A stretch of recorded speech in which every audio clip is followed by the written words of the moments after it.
সম্মানিত ভাই বন্ধুগণ, আজ আমরা আলোচনা করব ইনশাআল্লাহ বরকতের চাবিসমূহ বিষয়ে। বরকত শব্দের অর্থ হলো কল্যাণ বেশি হওয়া, যে কোনো কিছুতে আল্লাহর পক্ষ থেকে কল্যাণ যুক্ত হওয়া, এটা হলো বরকত। অতএব আমাদের জীবনে, আমাদের আমলে, আমাদের রুজিতে, আমাদের ইনকামে, আমাদের সন্তান সন্ততিতে, আমাদের সব কিছুতে আল্লাহ সুবহানাহু ওয়া তাআলার পক্ষ থেকে বরকত আসবে। বেশ কিছু আমল আছে, সে আমলগুলো করলে এগুলোকে আমরা এক কথায় বলতে পারি বরকতের 10টি চাবি। এই চাবিগুলো যদি আমরা ব্যবহার করি তাহলে ইনশাআল্লাহ বিদিনিল্লাহ আমাদের জীবন বরকতময় হয়ে যাবে। তার ভিতরে 1 নম্বরের চাবি হলো বরকতের ঈমান এবং তাকওয়া। প্রিয় ভাইরা, যখন ঈমান এবং তাকওয়া কারোর মধ্যে থাকে তখন আল্লাহ সুবহানাহু ওয়া তাআলার পক্ষ থেকে বরকতের বারিধারা তার প্রতি বর্ষণ হতে থাকে। আল্লাহ সুবহানাহু ওয়া তাআলা কোরআন কারীমে বলেছেন, ওয়ালাউ আন্না আহলাল কুরা আমানু ওয়াত্তাকাউ লাফাতাহনা আলাইহিম বারাকাতিম মিনাস সামাই ওয়াল আরদ। যদি কোনো জনপদের লোকেরা ঈমান আনে এবং তাকওয়া অবলম্বন করে তাহলে আমি আসমান থেকে এবং জমিন থেকে, উপর থেকে নিচ থেকে, উভয় দিক থেকে বরকতের সমস্ত দুয়ার খুলে দেব। এই জন্য কেউ যদি ঈমান আনে আর তাকওয়া অবলম্বন করে, এই দুটি জিনিস যদি কারোর ভিতরে থাকে তাহলে আল্লাহ সুবহানাহু ওয়া তাআলার ওয়াদা হলো আসমান এবং জমিন থেকে বরকতের সমস্ত দুয়ারগুলো তার জন্য কি করে দেওয়া হবে? খুলে দেওয়া হবে। বরকতের 2 নম্বর চাবি হলো যে কোনো কাজের শুরুতে বিসমিল্লাহ বলা। যে কোনো কাজের শুরুতে কি করা? বিসমিল্লাহ বলা। নবী আলাইহিস সালাম বলেছেন, তোমাদের মধ্যে কেউ যখন খানা শুরু করে এবং সে যদি বিসমিল্লাহ বলে তো শয়তান তার সাথে ওই খাবারে যোগ দিতে পারে না, ভাগ বসাতে পারে না। যেটুকু আছে সেটুকু তার জন্য কল্যাণ বয়ে আনে, কল্যাণ করা হয় খাবার। অনুরূপভাবে কেউ যদি বাসা বাড়িতে প্রবেশ করে বিসমিল্লাহ বলে ঢুকে তাহলে সেই ঢোকার সময় তার সাথে কি হতে পারে না? শয়তান যোগ দিতে পারে না। অনুরূপভাবে প্রত্যেকটা কাজে বান্দা যখন ভালো কাজে যখন বিসমিল্লাহ বলে শুরু করে তখন শয়তান সে কাজে আর অংশগ্রহণ করতে পারে না। আর শয়তান যখন ইন্টারফেয়ার করতে পারে না তাহলে আল্লাহ সুবহানাহু ওয়া তাআলার পক্ষ থেকে সেখানে বরকত আসা খুবই সহজ হয়ে যায়, এটাই স্বাভাবিক। অতএব বিসমিল্লাহর পরিমাণ বেশি বলা। 3 নম্বর বরকতের চাবি হলো ভাই কোরআনে কারিমের সাথে সম্পৃক্ততা বাড়ানো। যে যত বেশি কোরআনের সাথে সম্পর্ক গড়বে তার জীবনে তত বেশি বরকত নেমে আসবে। যে ঘরে কোরআন তেলাওয়াত হবে, কোরআনের চর্চা হবে, কোরআনের শেখা হবে, কোরআন বুঝাবুঝি হবে, কোরআনের উপর আমল করার প্রবণতা থাকবে, অভ্যাস থাকবে, সেই ঘরে আল্লাহ সুবহানাহু ওয়া তাআলার বরকত তত বেশি আসবে।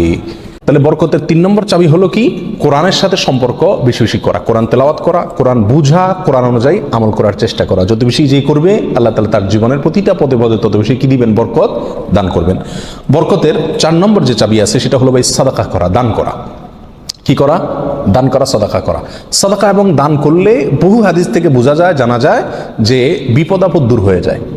আমাদের যে কোনো কাজ থেকে, যে কোনো অর্থকড়ি থেকে, যে কোনো উপার্জন থেকে আমাদের কল্যাণটা আসে না, এর একটা বড় কারণ হলো বিপদ এসে যায়। আমি একটা দোকানদারি শুরু করলাম, একটা বিপদ এসে গেল, তাহলে আমার সেখান থেকে কল্যাণটা আর আসলো না। তো বরকত যদি আপনি চান প্রত্যেকটা বস্তুতে, প্রত্যেকটা জিনিসে কল্যাণ আসুক, উপকার হোক জিনিসটা আপনার জন্য, ছোট চাকরি, অল্প আয়, ছোট ব্যবসা, এর ভিতরেই আল্লাহ তাআলা কল্যাণ দিয়ে দেখ। আপনি যদি চান তাহলে আপনাকে কি করতে হবে? সাদাকার অভ্যাস করতে হবে, দান। নাম্বার 5, বরকতের 5 নম্বর চাবি হলো ভাই আত্মীয় স্বজনের সাথে সম্পর্ক ভালো রাখা। এটা বহুল পরীক্ষিত একটি আমল ভাই। আত্মীয় স্বজনের সাথে যে যত বেশি সম্পর্ক ভালো রাখে, মা বাপ, ভাই বোন, ফুফু, চাচা, কাছের লোকজন, রক্ত সম্পর্কীয় লোক যারা, বিশেষ করে তাদের সাথে যে যত বেশি সম্পর্ক ভালো রাখে এবং তাদের সাথে সম্পর্ককে নষ্ট করে না, তারা যদি দুর্ব্যবহার করে তো নিজের পক্ষ থেকে ভালো ব্যবহার করার চেষ্টা করে, তো এই লোকের জীবনে আল্লাহ তাআলা বরকত দান করেন। এটা পরীক্ষিত বিষয়। অতএব এই চাবিটি বরকতের, এটা খুবই গুরুত্বপূর্ণ। 5 নম্বর, অর্থাৎ আত্মীয় স্বজনের সাথে, রক্ত সম্পর্কীয় লোকদের সাথে কি করতে হবে? সম্পর্ক সবসময় বিল্ড আপ করার চেষ্টা করতে হবে, তাদের খোঁজখবর নিতে হবে, সাধ্য অনুযায়ী তাদের পাশে দাঁড়াতে হবে। যদি পাশে দাঁড়াতে নাও পারেন অন্তত সম্পর্কটাকে কি করতে হবে? ভালো রাখার চেষ্টা করে যেতে হবে। নাম্বার 6, বরকতের 6 নম্বর চাবি হলো ভাই সকালবেলায় ভোরে ভোরে কাজে যাওয়া। নবী আলাইহিস সালাম দোয়া করেছেন, আল্লাহুম্মা বারিক লি উম্মতি ফি বুকুরিহা, আল্লাহ আমার উম্মতকে সকালবেলা আপনি বরকত দান করবেন। অন্য এক রওয়ায়াতে আসছে বুরিকা লি উম্মতি ফি বুকুরিহা, তিনি বলেছেন আমার উম্মতের জন্য সকালবেলার সময়টাতে বরকত দেওয়া হয়েছে।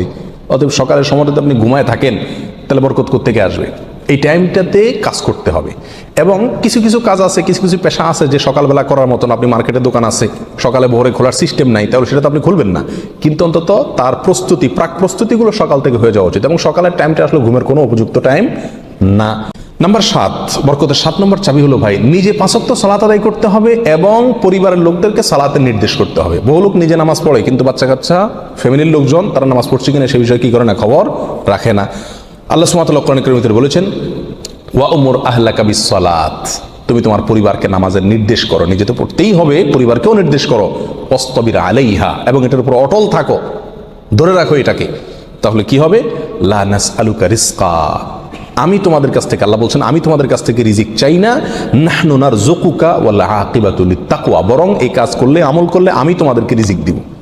নাম্বার 8, বরকত 8 নম্বর চাবি হলো ভাই তাওয়াক্কুল করা, আল্লাহর উপরে, আল্লাহর উপরে ভরসা করা। মুমিন যত বেশি আল্লাহর উপরে ভরসা করবে, আল্লাহ তাআলা তত বেশি তাকে সাহায্য করবেন। আর আল্লাহর প্রতি ভরসা যত কমে যাবে, আস্থা যত কমে যাবে, নির্ভরতা যত কমে যাবে, দুনিয়ার কোনো বস্তুর প্রতি যখন আস্থা বেশি হয়ে যাবে, আল্লাহ তাআলা তাকে ওই বস্তুর হাতেই বেইজ্জত করে ছাড়েন। এটাই আল্লাহ সুবহানাহু ওয়া তাআলার সুন্নাহ। যার কারণে আল্লাহর প্রতি যে যত বেশি তাওয়াক্কুল করে, আল্লাহ তাআলা তাকে তত বেশি উদ্ধার করেন এবং সাহায্য করেন।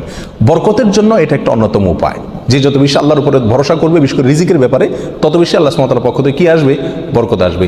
একটু কোনো কারণে আমাদের ইনকামের উপরে চাপ আসলে, প্রেশার আসলে আমরা অস্থির হয়ে যাই, হাউতাশ হয়ে যায়, নিরাশ হয়ে যায়। অনেকে তো আজেবাজে মন্তব্য করা শুরু করি, আল্লাহর উপর তাওয়াক্কুল থাকে না। তো আসবে কোত্থেকে রিজিক? রিজিক আসবে তখন যদি আল্লাহর উপরে ভরসাটা পূর্ণ মাত্রায় থাকে। বরকতের জন্য 9 নম্বর আমল হলো বেশি বেশি ইস্তেগফার করা। কি করা ভাই? ইস্তেগফার করা। ইস্তেগফার, উঠতে চলতে ফিরতে সব সময় ইস্তেগফার করা। আস্তাগফিরুল্লাহ ওয়া আতুবু ইলাইহি, আস্তাগফিরুল্লাহাল্লাযী লা ইলাহা ইল্লা হুয়াল হাইয়ুল কাইয়্যুম ওয়া আতুবু ইলাইহি, অথবা সাইয়্যিদুল ইস্তেগফার পড়া। কিচ্ছু না পারেন, শুধু আস্তাগফিরুল্লাহ পড়া, আস্তাগফিরুল্লাহ আস্তাগফিরুল্লাহ আস্তাগফিরুল্লাহ ওয়া আতুবু ইলাইহি, এতটুকু পড়া। এবং যখন পড়বেন, অর্থ বুঝে পড়বেন। আল্লাহর কাছে ক্ষমা চাচ্ছেন আপনি, আর ক্ষমা চাইলে ক্ষমা চাওয়ার মোড থাকে আলাদা। একটা মানুষের কাছে যখন মাপ চান আপনি, তখন মাপ চাওয়ার মোড ভিন্ন থাকে না। আস্তাগফিরুল্লাহ যখন বলবো, তখন নিজের অপরাধের কথা স্মরণ করে, অথবা আমি যে বহু অপরাধ করি সেই কথাটা মনে করে আল্লাহর কাছে ক্ষমা চাইব। যত বেশি ইস্তেগফার করব, তত বেশি রিজিক আসবে।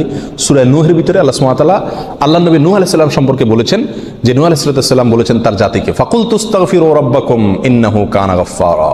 তিনি বলেন, আমি আমার জাতিকে বলেছিলাম তোমরা তোমাদের রবের ইস্তেগফার করো, তোমাদের রব ক্ষমাশীল। তাহলে কি হবে? ইস্তেগফার করলে 1 নম্বর হলো তিনি ক্ষমা করবেন।